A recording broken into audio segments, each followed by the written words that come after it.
My sign language interpreter is Precious Ozemina. Now, President Donald Trump has signed several executive orders, including that of withdrawing the United States from the Paris Climate Agreement for a second time, a defiant rejection of global efforts to combat planetary warming as weather events intensify worldwide. Now, let's have details from Francis Odojo. US President Donald Trump followed his decision to withdraw US from the Paris Climate Agreement by signing a formal letter to the United Nations notifying the global body of the country's intent to leave the landmark 2015 Accord, which seeks to reduce the greenhouse gas emissions driving climate change. And the next item, sir, is a letter that will be transmitted to the United Nations explaining that we are withdrawing from the Paris Climate Treaty. Trump also signed an executive order beginning the process of withdrawing the U.S. from the World Health Organization. It is the second time in less than 5 years that he has ordered the country to withdraw from the organization, despite it being a move many scientists and the European Union fear could roll back decades of gains made in fighting infectious diseases like AIDS, malaria, and tuberculosis. Experts also warn that the move could weaken the world's defenses against dangerous new outbreaks capable of triggering pandemics. If we want to be resilient to the global health threats, we need to have a global cooperation in the health area. We see with concerns the announcement to withdraw from the WHO organization by the United States, and we trust that the US administration will consider all this ahead of the formal withdrawal. The World Health Organization came under intense criticism from Trump during the final year of his first term in 2020 for its poor response to the COVID-19 pandemic, which grew into a worldwide health crisis. A White House statement on Monday night said the U.S. will withdraw due to the organization's mishandling of the COVID-19 pandemic that rose out of Wuhan, China. The World Health Organization responded by calling on the U.S. government to reconsider its decision to withdraw, saying in a statement that together they had saved countless lives and protected Americans and all people from health threats. President Trump also signed pardons for some 1,500 participants in the January 6, 2021 attack on the U.S. Capitol by his supporters trying to overturn the 2020 election shortly after arriving at the White House. This is January 6th.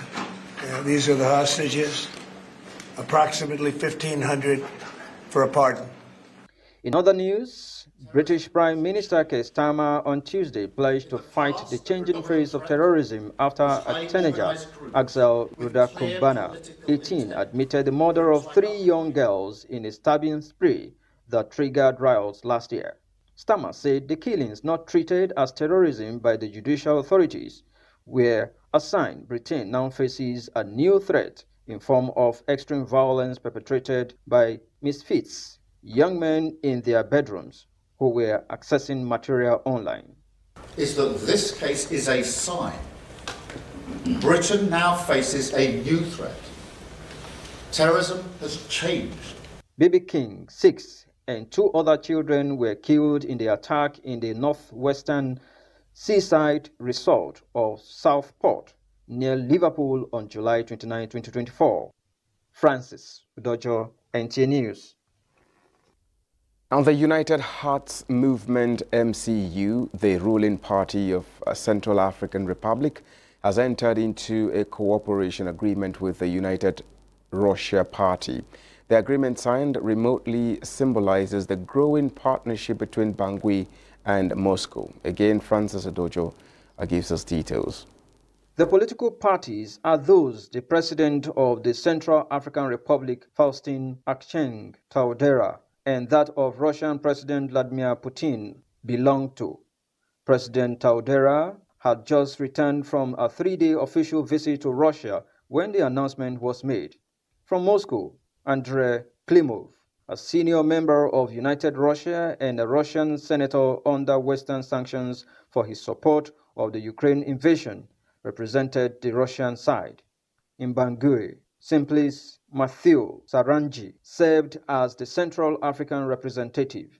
Sarangi, who is also the president of the National Assembly and the MCU's executive secretary, signed the document with a ceremonial scarf featuring the president's image draped over his shoulders. Russian officials, including Ambassador Alexander Bikantov, witnessed the signing. The Russian embassy described the agreement as a step toward new horizons in cooperation which aims to deepen ties between the two parties through joint projects and legislative exchanges. However, critics of the government have raised concerns about the implications of the deal, stating that the MCU wants to mimic United Russia, sprawling, oppressive, blending with state institutions and the judiciary, and silencing any dissent. This partnership highlights the increasingly close relationship between the Central African Republic and Russia, raising questions about its impact on the country's political landscape and sovereignty. Francis Udojo, NT News.